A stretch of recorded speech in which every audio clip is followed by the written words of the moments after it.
ونذيرا وداعيا إلى الله بإذنه وسراجا منيرا. صلوات الله وسلامه عليه وعلى آله وأصحابه والتابعين وتابعي تابعين وتابعين بإحسان إلى يوم الدين. أما بعد، اللهم فقهنا في الدين وعلمنا التأويل.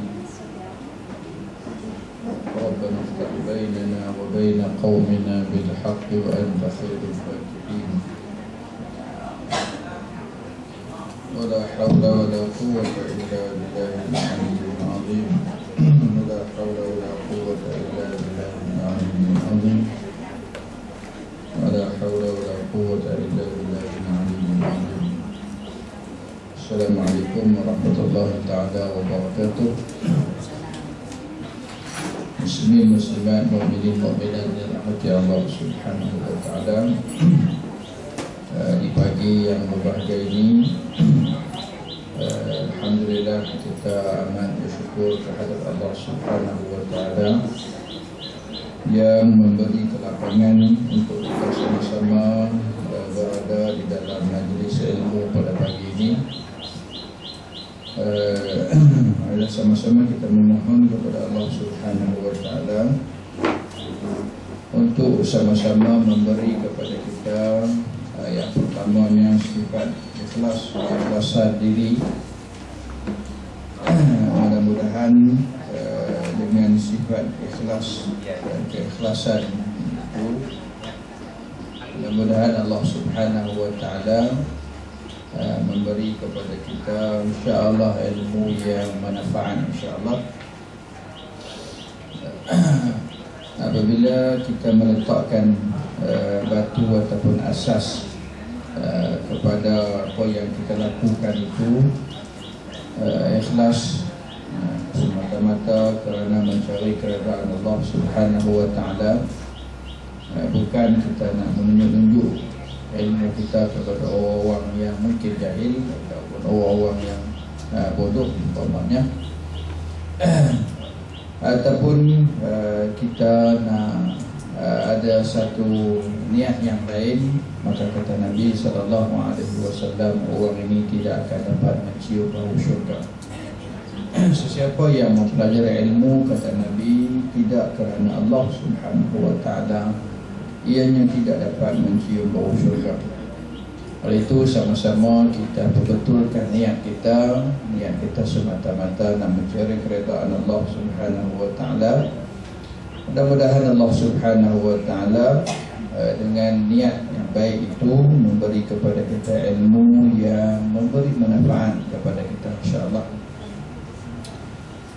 Pada pagi ini sebagai bagi saya mukadimah, lama tak datang ya, lama tak datang. Kemudian ada di rumah saya tu, bila saya tak ada selama 40 hari, adalah pelajar-pelajar yang datang ke rumah tu. Dia orang kemas kitab saya pergi ke mana tak tahu. Jenuh saya cari malam tadi, tak jumpa. Bagi tidak menghampakan muslimin muslimat yang rahmati Allah, pada pagi ini saya akan cuba mengambil beberapa hadis yang menjadi asas kepada satu kaedah Islam, yang mana hadis ini kita pernah mungkin belajar daripada hadis kita yang ada di tangan tuan-tuan perempuan. Hadis yang kalau tak salah saya yang pada bernombor awal-awal dulu ada mungkin 6 ataupun itulah lebih kurang wallahu a'lam. Hadis yang di hadapan itu, apa yang saya nak nyatakan pada pagi ini berkenaan dengan satu kaedah Islam yang digunakan pakai oleh para ulama untuk menguruskan kehidupan kita beribadah. Dan kaedah ini amat baik dan bagi saya marilah sama-sama kita mengetahui bagaimana dengan kaedah ini banyak masalah-masalah yang boleh kita selesaikan sendiri, insya-Allah. Ya, insya-Allah. Baik. Kaedah yang saya maksudkan pada pagi ini iaitulah satu kaedah yang disebut berdasarkan beberapa hadis Nabi SAW, iaitu dalam bahasa Arabnya al-yaqinu la yuzalu bisyakki. Ada 3 patah ataupun 4 patah perkataan sahaja dalam bahasa Arab. Al-yaqin la yuzalu bisyakki. Al-yaqin maknanya sesuatu yang pasti, ya. Sesuatu yang pasti, satu kepastian, la yuzalu, tidak akan ditolak, bisyakki, dengan datang sesuatu yang diragui. Ini maknanya kaedah yang kita boleh gunakan pada kehidupan kita, sama ada sembahyang, puasa, mungkin wudu dan sebagainya. Banyak kaedah ini diambil. Kaedah ini mudah-mudahan kita akan tunjukkan beberapa kaedah contoh daripada kaedah ini, dan insya-Allah mungkin boleh menjadi kaedah ini dapat menolong kita di dalam menyelesaikan banyak masalah-masalah kita, insya-Allah. Sekali lagi saya sebut al-yaqin la yuzalu bisyakki. Ada satu kaedah ini disebut al-yaqin la yazulu bisyakki. Begitulah lebih kurang maksudnya, sesuatu yang pasti tidak boleh ditolak dengan semata-mata ada keraguan. Al-yaqin sesuatu yang pasti, la yuzalu tidak boleh ditolak, bisyakki dengan kedatangan, dengan ada sesuatu yang meragukan. Baik, ini kaedah. Kaedah ini diambil daripada beberapa hadis Nabi SAW. Saya sebut hadis yang diriwayatkan oleh Imam Muslim. Baik, hadis ini Nabi SAW bersabda, "Idza syakka ahadukum fi salatihi falam yadri kam shalla thalathan am arba'an falyatrahi syakka wal yabni ala mastayqana." Hadis riwayat Muslim. Maksud hadis ini, idza syakka ahadukum fi salatihi, apabila seseorang itu meragukan, apabila seseorang itu rasa ragu di dalam sembahyangnya,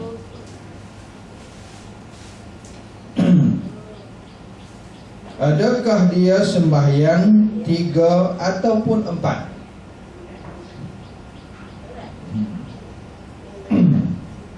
maka hendaklah dia menolak keraguan itu.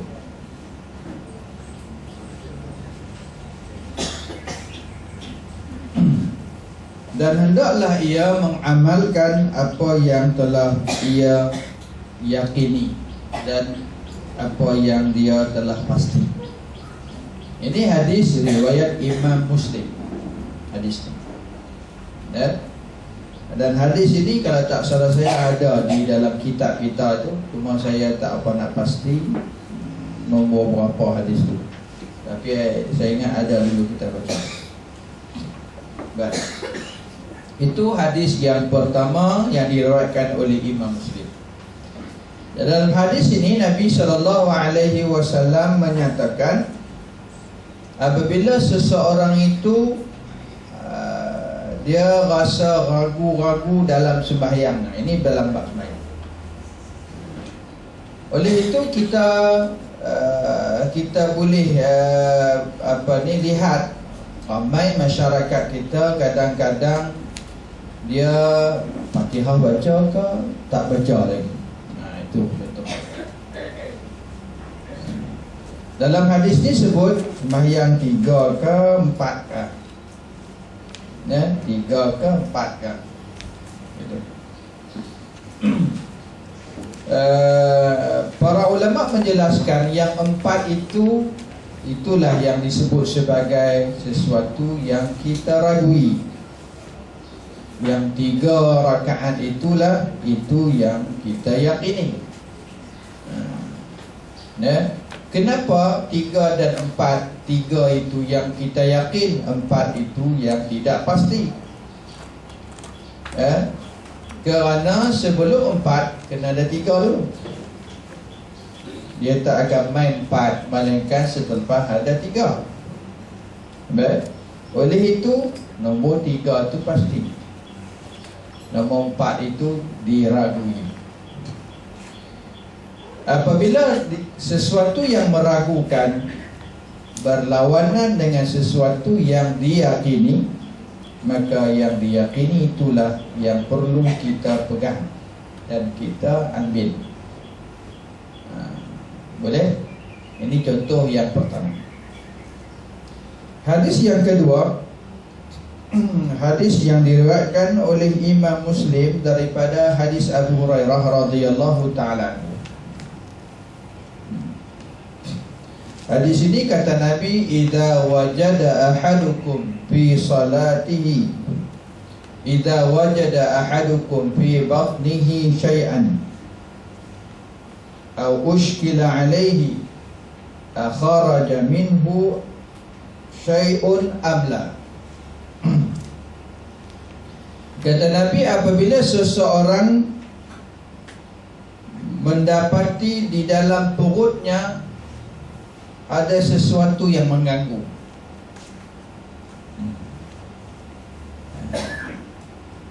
senak perut, angin banyak sangat makan pisang kemarin hari Jumaat,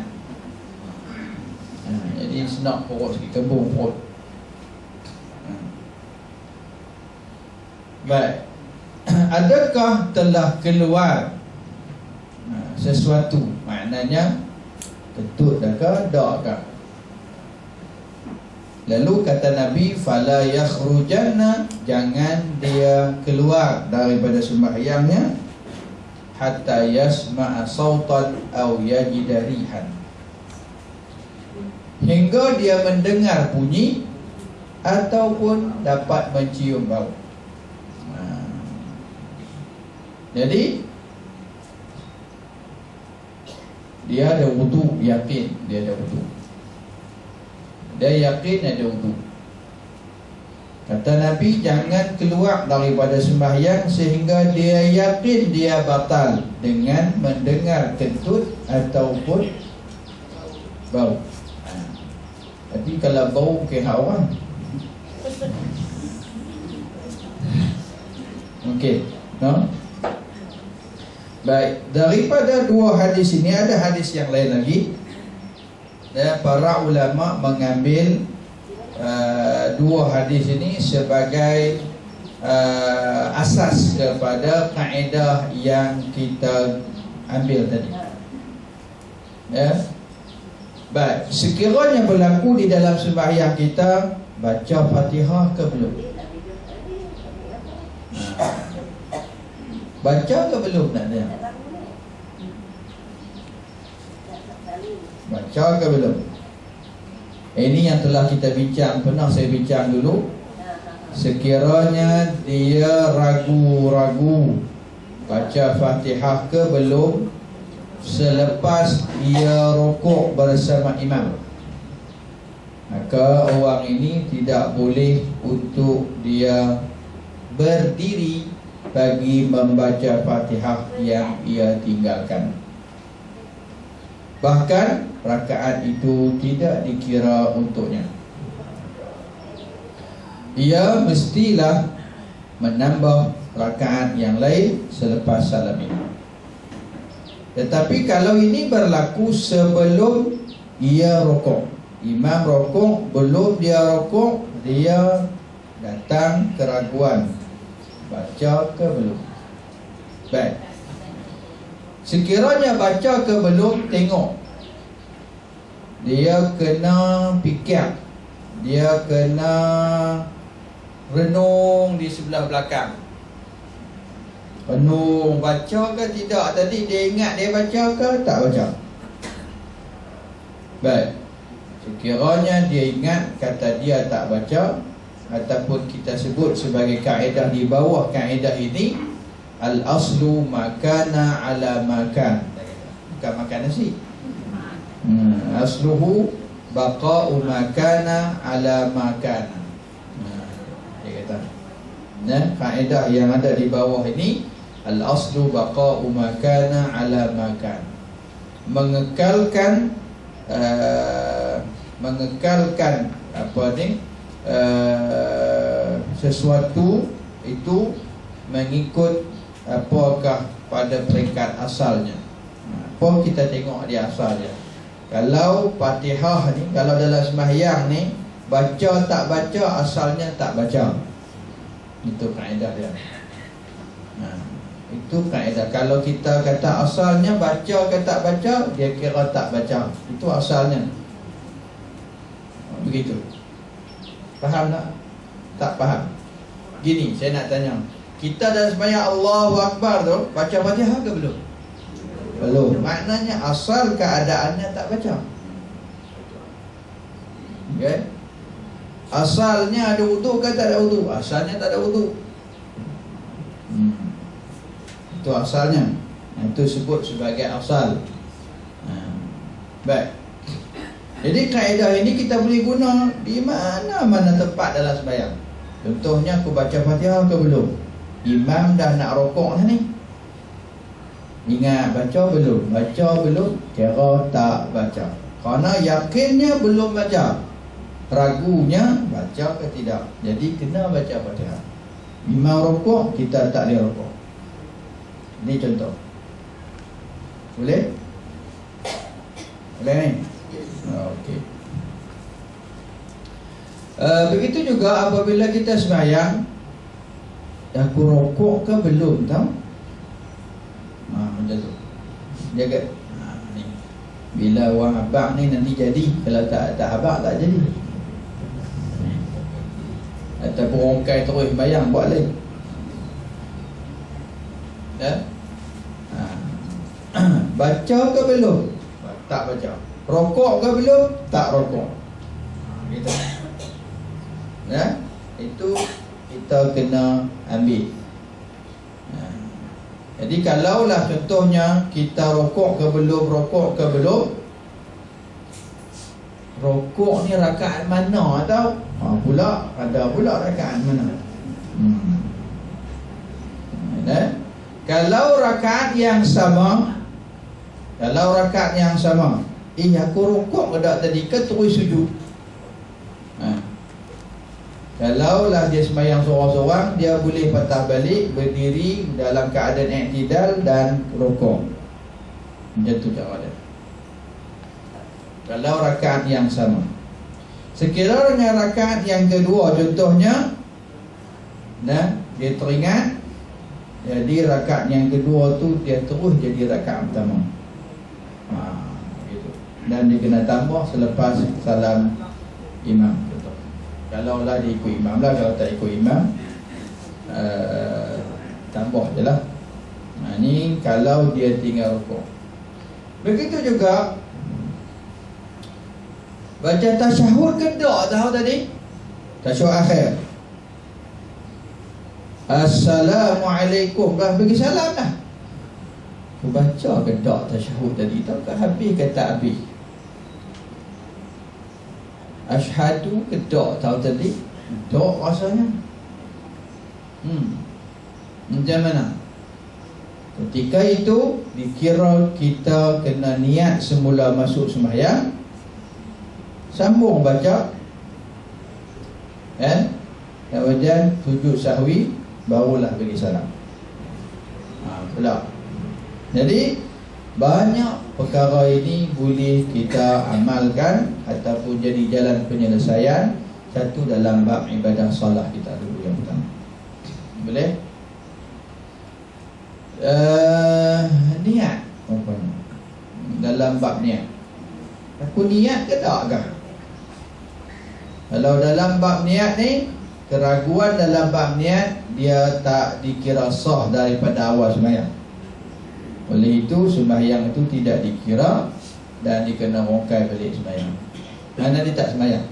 Sebab keraguan pada niat adalah membatalkan segala apa yang telah pun kita buat selepas niat. Umpama macam Fatihah ke apa ke, semua itu tidak dikira. Itu keraguan pada niat. Boleh? Sebab tu nak niat tu dia kena yakin, bagi betul, bagi pasti. Niat ni suatu yang telah kita letakkan dalam hati, sesuatu ketetapan yang memang kita nak buat. Itu maknanya qasad ataupun niat. Bukan hanya lintasan begitu, bukan hanya sekadar ingatan yang tak apa ni, yang belum kita nak buat satu benda-benda yang pasti. Baik. Ya, itu dalam bab sembahyang. Banyaklah kalau kita nak bincang. Ya, contohnya dia sujud satu ke dua ke? Tuh. Satu ke dua? Nak tanya dulu. Rakaat mana pula? Itu dia. Benda apa kena tengok dia. Aku sujud sekali ke dua kali? Dikira apa? Sekali. Jangan bodoh. Sebab yang yakin itu pasti satu, dua itu belum pasti. Jadi jangan kita tolak kepastian dengan ada keraguan. Jangan buat benda itu. Sujud sekali ke dua kali? Sekali. Saudara, boleh? Boleh ni? Jadi sekali, bila sekali tengok rakaat mana. Kalau rakaat yang sama, sujud sekali lagi. Contohnya tengah baca At-Tahiyyat innaka Hamidum Majid, aku sujud sekali ke dua kali? Ketika itu dia kena sujud balik sekali lagi. Lepas sujud tu baru baca tasyahud semula. Sebab tasyahud tidak akan sah kecuali setelah sujud yang kedua. Itu syarat. Tuan-tuan perempuan boleh buka dalam kitab Hidayatus Sibyan. Belajar sampai mana dah Hidayatus Sibyan ni dengan Ustaz Rahizak.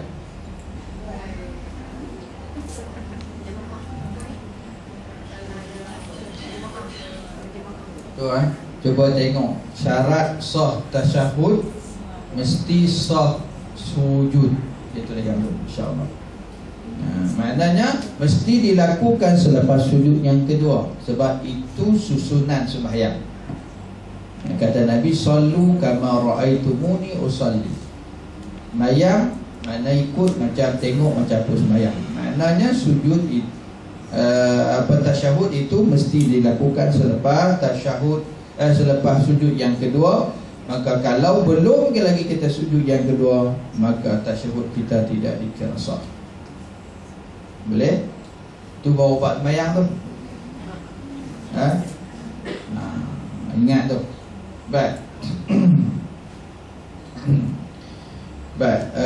Dalam bab contohnya dalam bab taharah, seperti mana yang kita tahu, apabila sampai sahaja kita rasa ragu tentang suci ke tidak, ketika itu kita kena lihat semula, ingat semula yang di sebelah belakang. Ingat semula, aku ni ada wudu ke tak ada wudu. Teringat kata batal, yang tu yang ingat, yang lainnya tak ingat lah. Kira batal. Kira batal.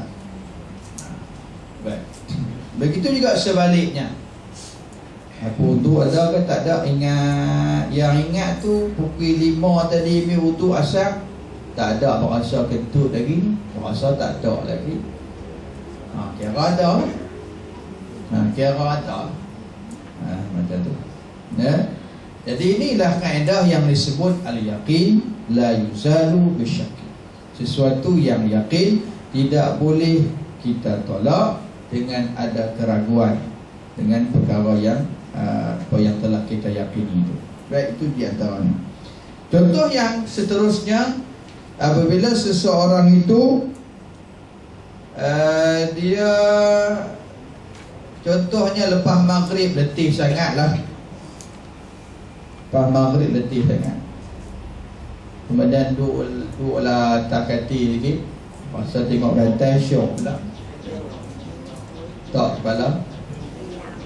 Bila tak kepala tu, asyak bila masuk isyak, dia jagalah. Aku tadi tidur ke bangun gitu aja. Nak tahu mamun ni, kata para ulama, mamun wallahu alam. Para ulama menyatakan orang yang tidur ni, ataupun orang tidur taklah, orang yang tak tidur ni, dia telinga dia dengar walaupun dia tak tahu. Orang Kelantan kata dia tak tahu putih gapo, dia mau kecek. Dia tak. Dia rasa ada yang tu tak lena lagi. Itu tak lena lagi. Boleh? Jadi kalau tidur tu dengar gitu lah. Tapi apa mereka cakap kita tak tahu. Apa yang mereka cerita ke apa ke mereka, memang kita tak tahu. Aku lena ke tak tadi tak? Kalau lena kena ambil wudu. Betul. Kalau tak lena, bangkit sembahyang. Baik, saya nak tanya, masa dia pejam mata tu, dia lena ke tak lena? Tak lena lah kat mata kan. Maknanya yakinnya dia tak lena. Keraguan kemudian itu lena ke tidak, maknanya dia tengok tadi asalnya tak lena, maka dia cuek bangunan, tak payah habis wudu dah bayang. Baik, contoh yang keempat, para ulama menceritakan tentang seseorang itu dia mimpi ke ataupun dia ingat dalam fikirannya apakah. Baik, kalau mimpi makna dia lena. Nampak? Kalau dia terbayang, dia teringat apa dan dia fikir yang tu, dia tak lena. Ada. Baik, kita akan lihat semula. Dia tadi asalnya lena ke tak lena? Tak lena. Lena kemudian. Baik, batulah ni di masjid dia tulis tidak dibenarkan berbaring dan tidur. Sebab kebanyakannya bila ada juta bersama ni tidur apa-apa, saya tak tidur dah. Saya singgah bawah ni balik daripada Mekah bawah ni, bayang ni satu masjid belah Penang tu lah. Lepas bayang tengok iklan tidak dibenarkan berbaring dan tidur. Orang belah sini kata tidur tu lena. Tak lena kan? Macam mana? Tidur tak lena. Tidur tak lena. Lena lain, tidur lain. Tidak dibenarkan tidur dah lena. Itu lah kono. Jadi kita rasa main tanya ni, awak main tidur ni? Dah, saya tak tidur. Saya berbaring. Kalau kita sini, saya tak lena, saya tidur. Itu payah juga tu. Belah Penang kena buh iklan lain, Kedah buh lain. Kan? Sebab tu Sultan Kedah jadi agung. Kalau sama, semua kena jadi agung. Lim Guang Eng pun kena jadi agung. Dia tak sama. Dia tak sama. Pulau Pinang, Kedah, Kelantan, dia tak sama. Kan?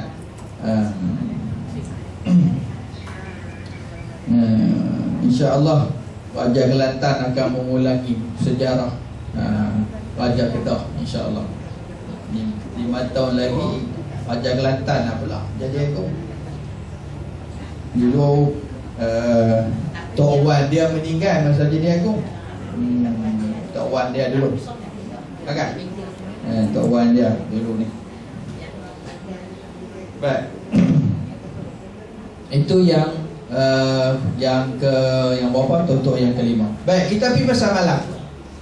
Kita pergi pasal malam. Pasal malam ni orang ramai ke orang sikit? Orang ramai. Contoh, ataupun kita turun daripada hotel pergi ke masjid, contohnya ramai-ramai orang. kita bawa lah isteri kita, kan? Contohnya kita pergi berjalan bawa isteri, isteri ni batal bawa anak lah, contohnya anak perempuan. Baik. Masa awak ramai-ramai tu bersentuh, contohnya dia bersentuh, disentuh mahram ke tak mahram ke? Macam tu. Di pasal malam ramai-ramai tu bersentuh mahram ke tak mahram ke? Ataupun bersentuh orang budak ke ataupun orang dah dewasa. Kalau budak yang belum lagi kita teringin, dalam istilahnya maknanya tak batal. Kalau bersentuh orang yang dewasa, yang sampai tahap keinginan, seseorang tu teringin maknanya kepada dia, maka ketika itu batal. Jadi macam mana? Asalnya dewasa ke budak nantinya? Yang yakinnya budak, yang tak pun tak yakin. Jadi ketika itu tak batal. Gitu. Mimpi orang kita pun senang pergi untuk lain. Yang keenam, bersentuh tadi lelaki ke perempuan? Ramai-ramai bersentuh. Aku bersentuh dari tadi ni berasa tersentuh kena orang. Tapi lelaki ke perempuan dia ramai-ramai? Macam mana? Baik, lah ni ada wuduk. Kalau bersentuh lelaki tak batal wuduk. Kalau bersentuh perempuan batal wuduk. Asalnya, yakinnya tak batal. Jadi maknanya tak batal. Boleh? Lagi, contoh lagi. Bersentuh dengan isteri. Aku tadi ni kena kepala ke kena rambut? Bersentuh rambut, bersentuh kuku tak batal. Bersentuh kuku tak batal. Kena kuku ke? Aku ni kena kuku ke kena tangan ke? Kena kulit ke maksudnya? Bersentuh kulit dengan kulit maknanya batal. Jadi kita juga ingat kata yang asal tak batal. Banyak lagi. Contoh yang ke-7, ke-8. Tak tahulah nombor berapa dah. Tak payah nombor lah. Dia tidur duduk. Hari Jumaat kan tidur. Lena lah kan. Lena. Ni hadis Nabi SAW berkenaan dengan orang yang tidur duduk yang tetap papan punggungnya tak batal.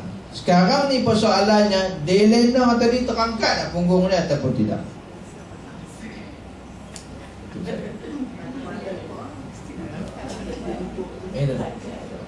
Kan orang perempuan jarang, orang lelaki selalu ni hari Jumaat.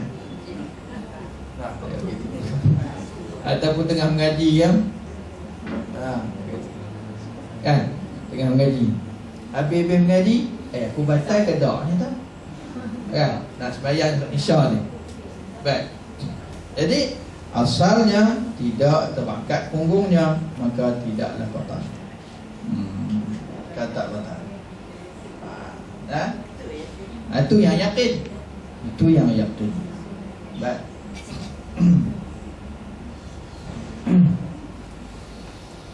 Itu contoh-contoh yang ada banyak lagi contoh. Saya nak bagi contoh yang berkenaan dengan bab puasa pula. Bab puasa. Baik. Para ulama menjelaskan berkenaan dengan bab puasa, berkenaan dengan makan waktu sahur dan berbuka. Ini dua perkara. Baik. Apabila seseorang itu dalam keadaan bersahur, dia makan, kemudian dia ragu-ragu adakah dia makan tadi dah pun siang, imsak tak apa, imsak tak imsak pun tak apa. Adakah dia makan itu dah masuk subuh ataupun tidak? Jadi hukumnya orang ini dikira masih berpuasa kerana asalnya masih malam. Kita makan tu sebab malam. Yang kita ragui kedatangan siang. Siang ke belum? Siang ke belum? Baik itu dalam masalah nak makan, biarlah bukan apa, dia terlewat. Masak nasi tu pun kira masak kering tu, tengok boleh makan bubuh tu, tak dah. Tak ada berayak-bayak tu lagi bubuh habis. Pun tak dah. Kan? Itu contoh. Dan contohnya. Baik.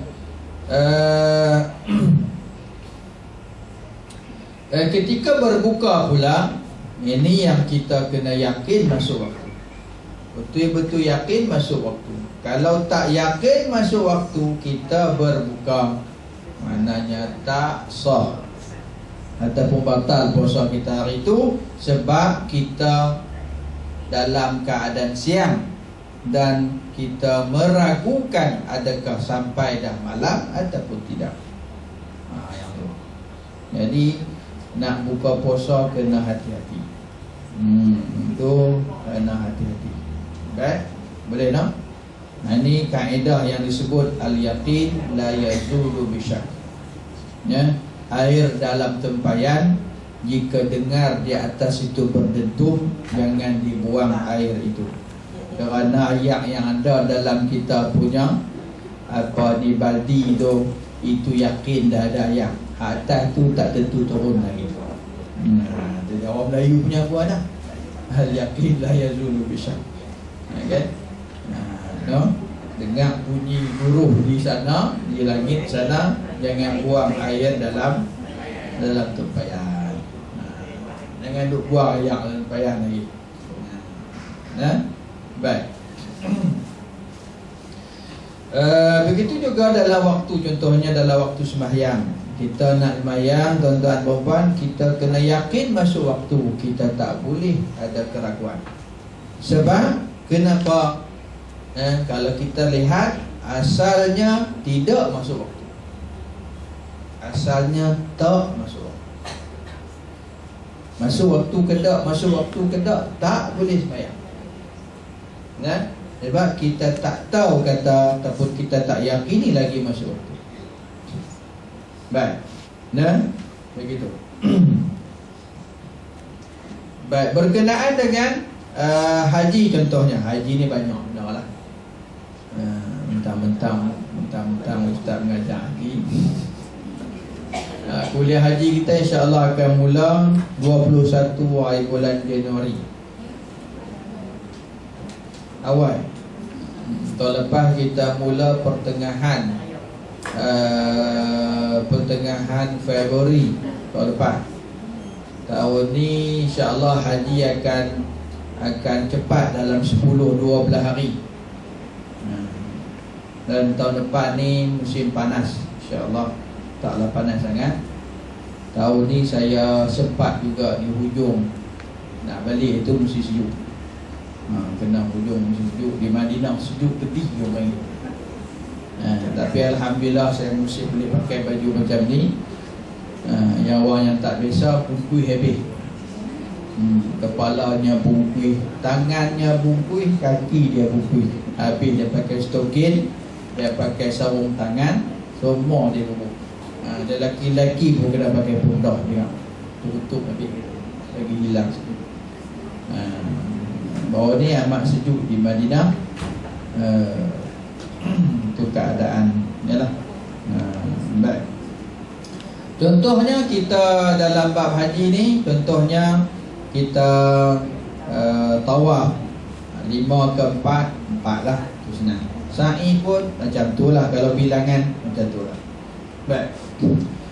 Contoh yang seterusnya berkenaan dengan, kata para ulama, seseorang yang telah berihram umrah. Seorang yang telah berihram umrah, kemudian dia campur haji, jadi haji qiran. Baik. Seseorang yang nak niat haji ni, dia mesti niat sebelum tawaf umrah. Itu kaedah dia. Boleh? Ni ceritanya, contohnya seorang tu dia niat umrah. Dia niat umrah. Kemudian balik daripada niat di Tan'im, balik ke hotel, dia merasa letih lah, sukan lah nak buat, uang ramai lah. Baik, contohnya. Kemudian dia nak jadikan haji qiran. Jadi haji qiran ini sah kalaulah dia niat sebelum tawaf umrah.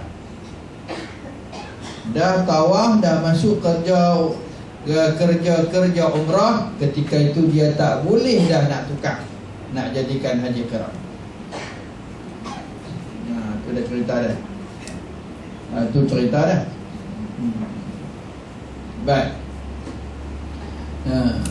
Jadi begini suasananya kata para ulama. Dia ragu-ragu, adakah dia tawaf umrah ataupun tidak. Kalau dah tawaf umrah, maka dia tak boleh lagi melakukan haji qiran. Kalau belum tawaf, baru boleh. Jadi kita kena tanya dia. Tanya dia. Hang tawaf dah, ada tawaf dah? Tak ingatlah.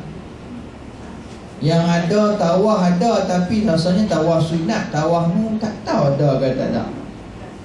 Berasa macam ada, tapi rasa macam tak ada. Itu dia. Jadi kita pun ustaz jadi pening juga, kan? Kita jadi pilot sana, orang bakat tanya macam-macam lah orang tanya. Macam yang tanya. Ada yang tanya ustaz, saya ustaz 13 ke 12 akan mai haid. Saya nak duduk di Mina. Ustaz cerita lagi lah yang tu. Ustaz lagi kita cerita. Okay. Jadi dalam hal ini kata para ulama, kita kena melihat pada asalnya. Kita kira dia belum lagi tawaf, maka bolehlah dia niat untuk melakukan haji qiran. Itu contoh. Contoh dalam bab haji. Baik, dalam cerita bab haji baru-baru ni macam-macam lah. Macam-macam yang ada. Ada yang hari pertama melontar tingkat pertama, hari yang kedua melontar tingkat yang kedua, hari yang ketiga melontar tingkat yang ketiga. Ini nak cerita suasana.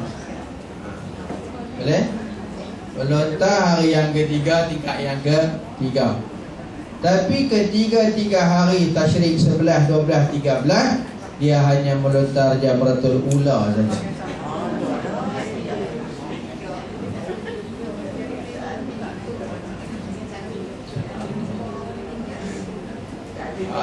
Ini dia.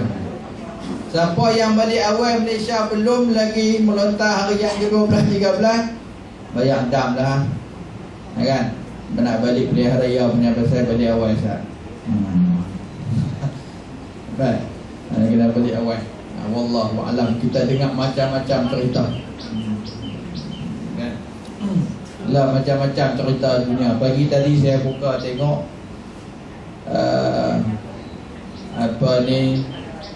perkahwinan gay pertama orang Melayu kita di Malaysia. Saya buka pagi tadi tengok, nama dia Arif, insya-Allah pernah menerima tajaan Petronas. Saya tak pasti di mana dia berkahwin, mungkin di London kot. Dia kahwin di London. Dia jadi laki, hak laki seorang lagi jadi bini. Sana diiktiraf perkahwinan gay. Sama di Indonesia perkahwinan orang Islam dengan orang bukan Islam diiktiraf. Ada seorang tu main jumpa saya baru ni, dia kata mak saya Islam, pak saya bukan Islam. Saya nak masuk Islam, tapi isteri saya anak padri. Payah dia kata, kita pun nak pening. Dia abang kata dia nak masuk Islam. Nak masuk Islam pun memang dia Islam. Apabila pok Islam ataupun mak Islam seorang, dia Islam. Cuma nak tanya saya dengar begitu, ada orang cerita kat saya balik-balik di Mekah ni, ada orang cerita saya macam tu. Saya belum lagi bertemu orang tu, nak tanya, tengoklah dia. Kalau dia takat tak semayang apa semua, maknanya dia belum lagi murtad. Dia kata dia tak tahu apa Islam ni, dia kata. Sebab dia kata pak dia bukan Islam. Kemudian hidup dia mungkin bercerai pula, kemudian tu dia duduk dengan pak dia. Allah Akbar. Inilah yang berlaku di sana. Tapi hari ini itulah yang kita tengok. Allah Akbar pergi. Itu dia. Macam-macam lah. Hari ini macam yang kita tengok pelik-pelik. Baik.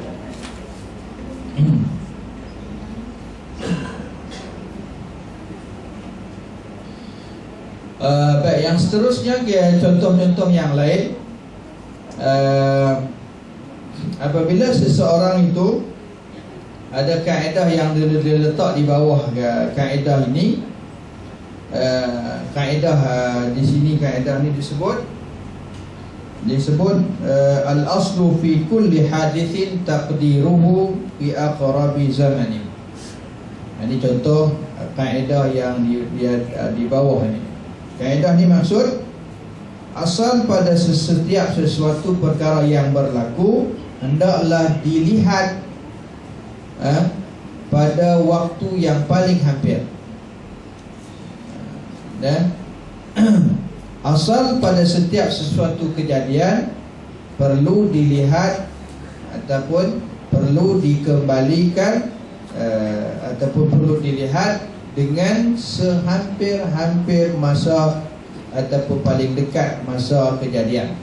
Contoh orang perempuan ni sembahyang, dia sembahyang Isyak. Baik, lepas sembahyang Isyak, dia tengok ada tek cicak dekat kaki dia. Tek cicak ni bila tau? Yang tu cerita. Boleh? Dia cicak ni bila tau? Dia kena fikir, tengok aku ni mana dah kena agak-agak kat mana kena tek cicak. Tak apa lagi yang tu. Dia bayang-bayang tak tahu dekat telekung ada tek cicak. Bila tek cicak ni main berak ni? Dia kena tengok, fikir aku bila ni tak likup kan orang panggil. Tak lipat tutup, tinggal gitu. La zuhur tadi ni, asar, maghrib, yang lain. Abang itu senang. Boleh? Kena qada lah dah lepas waktu. Orang perempuan ni baitulah ni dia tak jenuh dah. Kalau beli ikan, Cina pergi tolong ni, suruh dia bang sisi ikan. Dia lekat. Dah lah kita mata dua rambut lah. Nampak? Pas bayang apa semua nak tidur, tengok ada sisi ikan lah. Bila punya sisi ikan ni? Itu dia. Bila punya sisi ikan? Kena ingat ni bila. Jadi kena lihat asal kejadian ini, melihat di mana paling hampir kemungkinan dia berlaku. Di mana dia berlaku. Di situlah hukumnya kita akan tengok. Boleh? Kita kena tengok gitu. Tengok ada sisi ikan. Kok mana? Kat mana? Ingat. Allah, yang ni mari ni. Mari.